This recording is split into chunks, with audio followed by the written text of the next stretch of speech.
अगाऊ આપણે page number 26 સુધી જોયું હતું. હવે પેજ નંબર 28 પર જે પ્રોગ્રામ છે અહીંયાથી શરૂઆત કરીએ પાછી HTML માં. પેજ નંબર 28 ઉપરના પ્રોગ્રામનો હું પહેલા રન કરીને તમને બતાવું છું. શું આઉટપુટ આવે છે એ જોઈ લો પહેલા.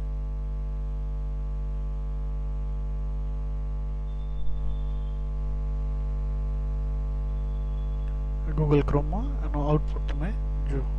બરાબર, આ રીતના આઉટપુટ આવે છે. આ લખાણ છે કલરમાં, હોરિઝોન્ટલ લાઈન છે, આ લખાણ છે. હવે આ લખાણમાં જો અહીંયા આગળ સ્પેસ છે, આમાં પણ વચ્ચે સ્પેસ છે. બરાબર છે. તો એ આવી રીતના સ્પેસિંગ મૂકી અને લખાણને ડાયરેક્ટ લેવું હોય તો એ કઈ રીતના લેવું એના માટે આપણે એમાં કોડિંગ સમજશું. આ પ્રોગ્રામમાં કોડિંગ માટે રાઈટ ક્લિક કરી edit with Notepad plus plus આપું છું, અથવા ઓપન વિથ નોટપેડ આપું તો પણ ચાલે. આમાંથી નોટપેડ પ્લસ પ્લસ છે એટલે એનો ઉપયોગ કરીએ આપણે. આ પેજ નંબર 28 ઉપરનો પ્રોગ્રામ છે. બોડી બીજી કલર ઇક્વલ ટુ યલો, એટલે કે પાછળમાં બેકગ્રાઉન્ડ કલરમાં યલો આવે. બરાબર છે. જોઈએ આપણે ઓની અંદર એક્સપ્લોરરમાં પાછળ બેકગ્રાઉન્ડ કલર યલો છે. બરાબર છે. ત્યાર પછી font colour equal to blue, એટલે અક્ષર ત્યાંથી બ્લુ શરૂ થયા તો બ્લુ કલરના અક્ષર છે શરૂઆતમાં. બરાબર છે. એમાં શું છે તો આ વોન્ટેડ મોર ક્લાયન્ટ લખ્યું છે બ્લુ કલરમાં આવે, પછી HR એટલે હોરિઝોન્ટલ લાઈન આવે. ફોન્ટ પૂરું થઈ ગયું, એનો મતલબ કે આ ફોન્ટનું જે ફોર્મેટિંગ હતું એ અહીં પૂરું કરી નાખ્યું. એટલે હવે ફોન્ટનું આ બ્લુ ફોર્મેટિંગ છે એ લાગુ ન પડે. ત્યાર પછી બ્લેક કલરમાં આવે, એટલે હરી અપ ને બધું બ્લેક કલરથી આવશે. બરાબર છે. હવે આની ઉપર આ PRE લખ્યું છે. PRE નો મતલબ શું? Pre formatted text. બરાબર, એટલે જે રીતના આપણે ટાઈપ કરીએ એ જ રીતના ત્યાં ડિસ્પ્લે થાય. અહીંયા સ્પેસિંગ મૂકીને આપણે ટાઈપ કર્યું તો આપણે એક્સપ્લોરરમાં સ્પેસિંગ મૂકીને બતાવે. પણ જો આ PRE ના લખ્યું હોય તો ના બતાવે. બરાબર છે. આ PRE શરૂ ને અહીંયા PRE પૂરું કર્યું, એની વચ્ચેના જે ટેક્સ્ટ છે એ ત્યાં આ ફોર્મેટેડમાં બતાવે. પેલા આપણે જોઈ લે ફોર્મેટેડમાં બતાવે છે કે નહીં, તો એથી આપણે આગળ એમાં એડિટિંગ કરશું. આ લખાણ છે. બરાબર છે. આવી રીતના ગોઠવેલું છે. પ્રી પૂરું થયું, બોડી પૂરું થયું ને HTML પૂરું થયું, પ્રોગ્રામ એ પૂરો થયો. આમાં આપણે જોશું તો એ વસ્તુ બતાવશે.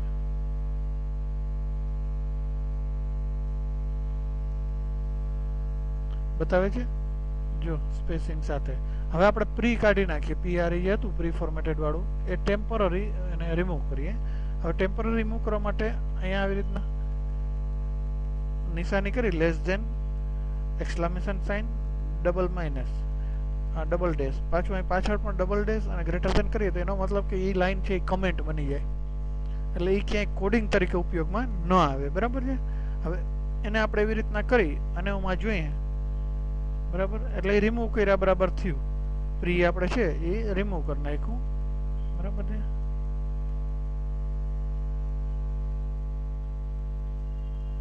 થોડી પ્રોસેસિંગ વધારે થાય છે.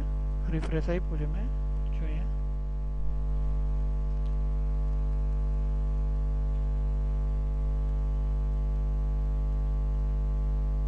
છે બધું એક સાથે આવી ગયું. જે સ્પેસિંગ મૂકીને કર્યું હતું એ બધું એક સાથે દેખાડે છે. ક્યાંય સ્પેસિંગ જે ફોર્મેટેડમાં હતા એ બતાવતું નથી. એનું કારણ શું? તો આ પ્રી જે હતું PRE એ રિમૂવ કરી નાખ્યું એટલા માટે. બરાબર છે. એને આપણે આવી રીતના કમેન્ટ તરીકે લઈ લીધું, અથવા તમે એને ડિલીટ કરી નાખો તો પણ ચાલે, કાઢી નાખો તો પણ એ નીકળી ગયા બરાબર જ થાય, અને કમેન્ટ તરીકે એને લઈ લ્યો તો પણ એ જ થાય છે. બરાબર છે. એક્સપ્લોરમાં આ રીતના આઉટપુટ બતાવે છે. રિફ્રેશ આપું તો સેમ આઉટપુટ બતાવશે. બરાબર છે. હવે ફરીથી હું PRE લઈને પછી રિફ્રેશ કરું છું. જે હતું એ પાછું લઈ લઉં છું, અથવા તો લખી નાખું છું, ટાઈપ કરી નાખું છું. બરાબર છે. પછી આને સેવ કરું અને ફરીથી ઇન્ટરનેટ એક્સપ્લોરમાં જઈ ગૂગલ ક્રોમમાં જઈ અને એને રિફ્રેશ કરું, એટલે જે છે તે આવી ગયું. બરાબર છે. Clear PRE pre formatted text સમજાઈ ગયું બધાને? ચાલો હવે નેક્સ્ટ પ્રોગ્રામ લઈએ. ચાલો નેક્સ્ટ પ્રોગ્રામ લઈએ. પેજ નંબર 28 નો આપણે છેલ્લે જોયો હતો, એના પછીનો પ્રોગ્રામ પેજ નંબર 31 ઉપર. બરાબર છે. એને હું રન કરું છું, એટલે કે ઓપન કરું છું આપણે એમાં ગૂગલ ક્રોમની અંદર. એટલે પહેલાં એનું આઉટપુટ જોઈ લે, ત્યાર પછી એના કોડિંગને આપણે સમજીએ. આઉટપુટ આ રીતના છે એનું. બરાબર છે. આ લખાણ છે, અહીંયા વચ્ચે છે આઈ લવ ઇન્ડિયા. બરાબર, અને આ પ્રોગ્રામમાં લખાણ ડેમો લખાણ કરેલું છે. બરાબર છે. હવે આને આપણે સમજીએ કોડિંગમાં એને. તો એના ઉપર રાઈટ ક્લિક કરી અને ઓપન વિથ નોટપેડ અથવા એ નોટપેડ પ્લસ પ્લસ છે એ લઈ લઉં છું, એટલે આ કોડિંગ ખુલી ગયું. HTML હેડ ટાઇટલમાં 4મી, તો ટાઇટલની અંદર 4મી લખેલું આવશે. હેડ પૂરું થયું. બોડી બીજી કલર ઇક્વલ ટુ પિંક એટલે બેકગ્રાઉન્ડ કલર પિંક આવશે. ટેક્સ ઇક્વલ ટુ બ્લુ એટલે અક્ષર બ્લુ કલરના આવશે. Base font size equal to 3 એટલે સાઇઝ 3 ની આવશે ફોન્ટની. બોલ્ડ ઘાટા આવશે. આ જે લખાણ છે એ ઘાટામાં આવશે. પી એટલે કે અહીંયાથી નવો પેરેગ્રાફ થયો. બીઆર આપીએ એટલે અહીંયાથી નવી લાઇન બ્રેક થઈ. બરાબર છે. એવી રીતના આ પણ આવશે. આ જે છે એ કમેન્ટ છે. ગ્રીન ભાગમાં મેં તમને હમણાં સમજાવ્યું હતું આગલા પ્રોગ્રામમાં. બરાબર છે. એક્સક્લેમેશન સાઇન ને ડેશ ડેશ કરીને જે લાઈન આ લખેલી છે એ કમેન્ટ થઈ, ખાલી નોંધ મૂકવા પૂરતું છે કે ભાઈ અહીંયા પેજ બ્રેક એલિમેન્ટનો ઉપયોગ થઈ જાય, લાઇન બ્રેકનો ઉપયોગ થયો છે. બરાબર. આ પી એટલે પેજ બ્રેકનો ઉપયોગ થયો છે. બીઆર એટલે લાઇન બ્રેકનો ઉપયોગ થયો છે. વસ્તુ સમજાવી છે કમેન્ટમાં ખાલી. બરાબર. સેન્ટર અલાઇનમેન્ટનો ઉપયોગ થયો છે. આ સેન્ટરમાં લખ્યું છે એટલે વચ્ચે આવે છે. આઈ લવ ઇન્ડિયા સેન્ટરની અંદર આવે છે. પછી આ લેફ્ટ લખ્યું છે એટલે લેફ્ટ સાઈડમાં આગળની સાઈડમાં આવે છે. અહીંયા બોલ્ડ પૂરું થયું. પાછું 4 ની સાઈઝમાં આ ફોન્ટમાં લખાણ આવશે. આ રેડમાં લખાણ આવશે. ફોન્ટ રેડ છે એટલે રેડ કલરમાં આવશે. એમાં પાછું આ બ્લિંક એટલે બ્લિંકિંગ ટેગનો ઉપયોગ કર્યો છે. એકવાર બ્લિંક થઈને આવે. સ્ટ્રાઇક એટલે માથે લાઇનિંગ આવશે, છેકો આવશે, એની માથે હોમ લખેલું આવશે, એની માથે સ્ટ્રાઇક ટેગનો ઉપયોગ થયો છે. પછી કમ્પ્યુટર વર્લ્ડમાં આરમાં સુપરસ્ક્રિપ્ટ એટલે ઉપર આવશે આર, સબસ્ક્રિપ્ટ એટલે ટીએમ ટ્રેડમાર્ક નીચે થોડુંક લખેલું આવશે. ત્યાર પછી આ બીક બરાબર છે એટલે કે થોડાક મોટા અક્ષરે આવશે. એ રીતના અલગ અલગ ટેગનો ઉપયોગ થયો. સ્મોલ એટલે નાના અક્ષરે આવશે. બરાબર છે. ફોન્ટ પૂરું, બોડી પૂરું, HTML પૂરું. આ રીતના કોડિંગ છે. આપણે ફરીથી એના આઉટપુટમાં જોઈ લઈએ તો જો બરાબર છે આ રીતના બતાવે છે તમને આઉટપુટ. તો આ બ્લેક કલરમાં બરાબર છે. અહીં સેન્ટર ટેગ હતું એટલે વચ્ચે આવ્યું. અહીંયા પેરેગ્રાફ થયો. અહીંથી પી ટેગ હતું, અહીંથી બીઆર હતું એટલે લાઇન બ્રેક થઈ બધી. આ લેફ્ટ સાઈડમાં હતું, લેફ્ટ સાઈડમાં આવ્યું. આ રેડ કલરથી આવ્યું. આ હોમની માથે લાઇનિંગ આવી. અહીંયા માથે આર આવ્યું. અહીં TM નીચે આવ્યું ટ્રેડમાર્ક. આ થોડાક મોટા અક્ષર આવ્યું. આ થોડાક નાના અક્ષર આવ્યું. ક્લિયર? બધા ટેગ સમજાઈ ગયા. આ પ્રોગ્રામ ક્લિયર થઈ ગયો બધા ટેગ. બરાબર છે. આ પેજ નંબર 31 નો પ્રોગ્રામ ક્લિયર થયો. ચલો હવે HTML માં જ આપણે પેજ નંબર 34 નો પ્રોગ્રામ લેશું. પેજ નંબર 34 પર જે પ્રોગ્રામ છે એને હું પહેલા Google Chrome ની અંદર રન કરાવી અને બતાવું છું કે આઉટપુટ શું આવે છે. તો આઉટપુટ આ રીતના આવે છે. નોર્મલ ટેક્સ બરાબર, કેપ્શન ટેગ નો ટેક્સ છે, કીબોર્ડ છે, સ્ટ્રોંગ ટેક્સ છે, વેરિયેબલ, અલગ અલગ ટેગ નો ઉપયોગ કરીને અલગ અલગ સ્ટાઇલના ફોન્ટ લખ્યા છે. હવે એને આપણે કોડિંગમાં સમજીએ. એના કોડિંગ લઈ લઉં છું. બરાબર છે. કોડિંગની અંદર ટાઇટલ બારમાં 4મી, બોડી બીજી કલર લાઇટ બ્લુ એટલે બેકગ્રાઉન્ડમાં લાઇટ બ્લુ કલર અને અક્ષર બ્લેક આવે છે. નોર્મલ ટેક્સ એટલે સાદા લખ્યા છે, ખાલી કંઈ પણ ટેગ વાપર્યા વગર. બીઆર એટલે લાઇન બ્રેક. પછી આ CITE બરાબર છે. આ ટાઈપનો ટેગ વાપરી અને આ ટેગનું નામ લખ્યું ને એ સ્ટાઇલ જે કંઈ ફોન્ટની આ લાગુ પડતી હશે આ પ્રમાણેની એ સ્ટાઇલમાં લખાણ આવશે. જેમ કે KBD છે તો કીબોર્ડ ટાઈપની સ્ટાઇલ. બરાબર છે. સ્ટ્રોંગ છે તો થોડા ઘાટા. વેરિયેબલ તો VAR એટલે વેરિયેબલ ટાઈપનું. એવી જ રીતના કેપ્શન ટાઈપનું ટેગ જે છે એ ટાઈપના ફોન્ટ આવશે. બરાબર છે.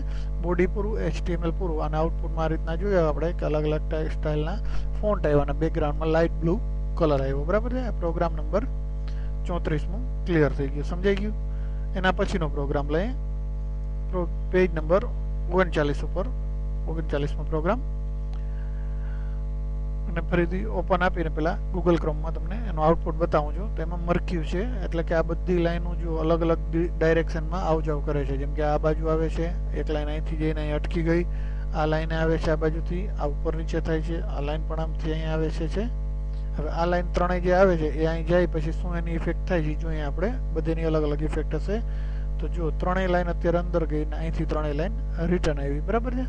આ લાઈન આમથી અંદર જઈને એમથી પાછી આવી. આ ઉપર નીચે થાય છે. આ લાઈન અહીંથી અહીં આવી અને અહીં અટકી ગઈ હતી. હવે એના કોડિંગ જોઈએ એ મુજબના કોડિંગ અહીં પાસે એટલે એ મુજબની ઇફેક્ટ આવે છે. પેજ નંબર 39 પર પ્રોગ્રામનો કોડિંગ લઈએ. નોટપેડની અંદર 4મી ટાઇટલ બારમાં આવશે. બોડી બીજી કલરમાં સી ગ્રીન ટાઈપનો કલર આપ્યો. બેકગ્રાઉન્ડમાં અક્ષર ઓરેન્જ આપ્યા છે. બરાબર છે. જોઈએ આપણે બેકગ્રાઉન્ડમાં છે ગ્રીન ટાઈપનું અને અક્ષરના જે ફોન્ટ કલર ઓરેન્જ આપ્યા છે એ આમાં ક્યાંય બતાવતું નથી એટલે કદાચ કોડિંગમાં ક્યાંય ભૂલ હશે. Tax equal to orange. બરાબર છે. જોઈએ સેવ કરીને ફરીથી રિફ્રેશ આપીએ, ચેક કરીએ. એમાં છે ઓરેન્જ કલરના થઈ ગયા કારણ કે ઇક્વલ ટુ નહોતું લખ્યું. અહીં સેન્ટરમાં see the magic of Marcus એટલે વચ્ચે લખેલું આવશે. બરાબર છે. અહીં see the magic of Marcus સેન્ટરમાં લખેલું આવ્યું. ત્યાર પછી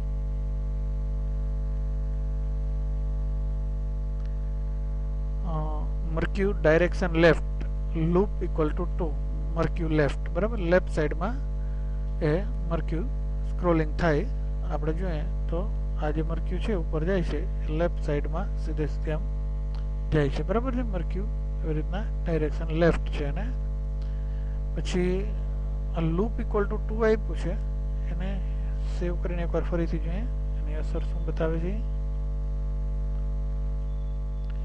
આ પહેલી લૂપ છે જોઈએ બીજી લૂપ પછી અટકે છે કે નહીં કે કોડમાં કંઈ ભૂલ છે ખ્યાલ આવી જશે આ પહેલી લૂપ અંદર જાય છે ત્યાર પછી પાછું રોટેટ થઈને અહીંથી આવશે બીજી વખત 2 વાર લૂપ થઈને અટકે છે કે નહીં એને આપણે ચેક કરીએ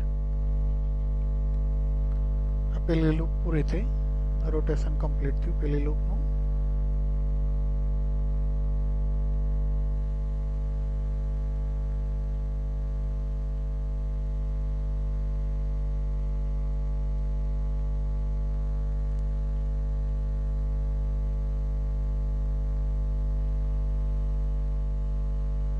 બરાબર બીજી લૂપ પૂરી થઈ ત્યાર પછી ના આવ્યું ત્યાંથી લેફ્ટ સાઈડથી ના આવી રિટર્ન બરાબર 2 લૂપ પૂરતી જતી એટલે 2 લૂપ કમ્પ્લીટ થઈ ગઈ એટલે બંધ થઈ ગયું મર્ક્યુ ક્લિયર હવે એના પછી એ મર્ક્યુ પૂરું થયું પાછું નવું મર્ક્યુમાં ડાયરેક્શન રાઈટ સાઈડ બિહેવિયર સ્લાઇડનો મતલબ એક જ વાર આવે ને ઊભી રહી જાય રાઈટ સાઈડ એટલે આ બાજુથી લેફ્ટ સાઈડ એટલે આ સાઈડથી આવતી હતી લેફ્ટ સાઈડ આ બાજુથી આવતી હતી રાઈટ સાઈડ એટલે આ બાજુથી આવશે બરાબર મર્ક્યુ હવે એની અંદર મર્ક્યુ રાઈટ લખ્યું છે એ જોઈએ આપણે એને રિફ્રેશ આપી ફરીથી એકવાર અને જોઈએ તો આ રાઈટ સાઈડથી આવી હવે અહીં જઈને ઊભી રહી જશે સ્લાઇડ આપ્યું છે એટલે એને ઇફેક્ટ બરાબર જો સ્ટોપ થઈ ગયું અને સ્લાઇડ ઇફેક્ટ કહેવાય ત્યાર પછી નેક્સ્ટ મર્ક્યુમાં શું છે તો અહીંયા મર્ક્યુને સ્પેલિંગમાં મિસ્ટેક છે એ આપણે સુધાર નાખીએ મર્ક્યુ ડાયરેક્શન લેફ્ટ બિહેવિયરમાં ઓલ્ટરનેટ છે સ્ક્રોલ ડિલે 50 એટલે એની સ્પીડ બતાવી છે સ્ક્રોલ અમાઉન્ટ ને સ્ક્રોલ ડિલે છે એની સ્પીડ બતાવે છે હવે 50 ની સ્પીડથી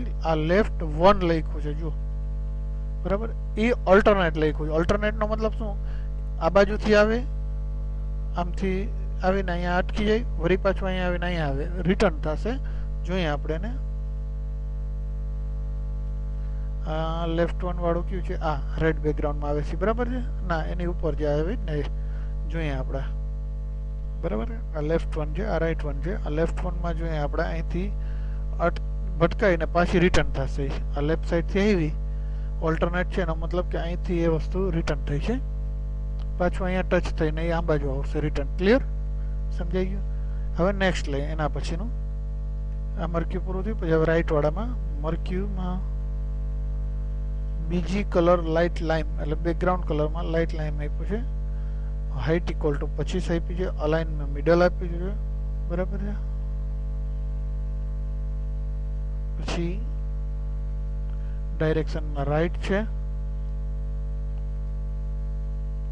પછી બિહેવિયર ઇક્વલ ટુ સ્ક્રોલિંગ છે બરાબર છે અને મર્ક્યુ રાઈટ 1 કરી અને મર્ક્યુ પૂરો કર્યો છે જોઈએ હવે આ કોડ માટેનું જે આઉટપુટ છે આમાં આનું આઉટપુટ જે છે રાઈટ 1 વાળાનું એનું આઉટપુટ કેવું આવે એ જોઈએ લાઇટ લાઇમ કલરમાં આવે છે કઈ રીતના આવે છે રિફ્રેશ કરું છું F5 જો રાઈટ સાઈડથી આવ્યું બરાબર આ રાઈટ સાઈડથી આવે છે અને એ પ્રમાણે એમાં જે ઇફેક્ટ આપી છે એ પ્રમાણે એની હાઇટ 25 થઈ અને ડાયરેક્શન રાઈટ થયું ને બિહેવિયર સ્ક્રોલિંગ એટલે કન્ટિન્યુ આમ સ્ક્રોલિંગ થઈ રાખશે રાઈટ સાઈડથી બરાબર છે એ રીતના એ કલરમાં કદાચ મિસ્ટેક છે લાઇટ લાઇમ કલર નહીં હોય કાં સ્પેલિંગ મિસ્ટેક LIGHT કરી નાખું સ્પેલિંગ મિસ્ટેકને કારણે કલરમાં ડિફરન્સ આવ્યો હતો છે બરાબર એના કરતાં કલર આપણે ચેન્જ કરીને બ્લેક કરીએ પછી જોઈએ શું આવે છે પાછળ બ્લેક કલર થઈ ગયો બીજો કલર લઈએ આપણે ગ્રીન કલર જોઈએ તો ગ્રીન તો પાછળ બેકગ્રાઉન્ડ છે પણ એના ગ્રીન ને આ ગ્રીનમાં ફેર છે કારણ કે બેકગ્રાઉન્ડનો કલર આપણે કયો આપ્યો તો સી ગ્રીન આપ્યો તો ના ખાલી ગ્રીન છે ક્લિયર એટલે એ રીતના બેકગ્રાઉન્ડ કલર પણ ચેન્જ કરી શકાય છે એના પછી અપ બિહેવિયરમાં છે ઓલ્ટરનેટમાં ઉપર નીચે થાય એવી રીતના 200 ની હાઇટ પ્રમાણે તો એ મર્ક્યુ અપમાં જાય છે આવે છે બરાબર છે અપ ડાઉન થાય છે એમાં ઓલ્ટરનેટ છે એટલે અહીંયાથી પટકાઈને પાછી આવે છે પાછું ઉપર જાય છે એના પછી ડાઉન વાળી છે એમાં MARQUEE મર્ક્યુ ડાયરેક્શન DIRECTIOO છે એક જ આવે ડાયરેક્શન ડાઉન બિહેવિયર સ્ક્રોલ 200 બરાબર છે. હવે એને રિફ્રેશ કરીને આપણે જોઈએ તો એ અપ એક જાય છે અને એક ડાઉન જાય છે. ક્લિયર? આ ડાઉનમાં આવે છે, આ અપ જાય છે. અપમાં ઓલ્ટરનેટ છે, ડાઉનમાં સ્ક્રોલિંગ છે. એટલે અહીંયાથી આ પૂરી થઈ રિટર્ન જ જતી, ઉપરથી પાછી નીચે આવે છે. ક્લિયર? સમજાઈ ગયું મર્ક્યુ? બરાબર છે. પ્રોગ્રામ આખો ક્લિયર. ત્યાર પછી મર્ક્યુ પૂરું, બોડી પૂરું ને HTML પૂરું છે. બરાબર? આઉટપુટ ક્લિયર થઈ ગયું મર્ક્યુનું? બરાબર?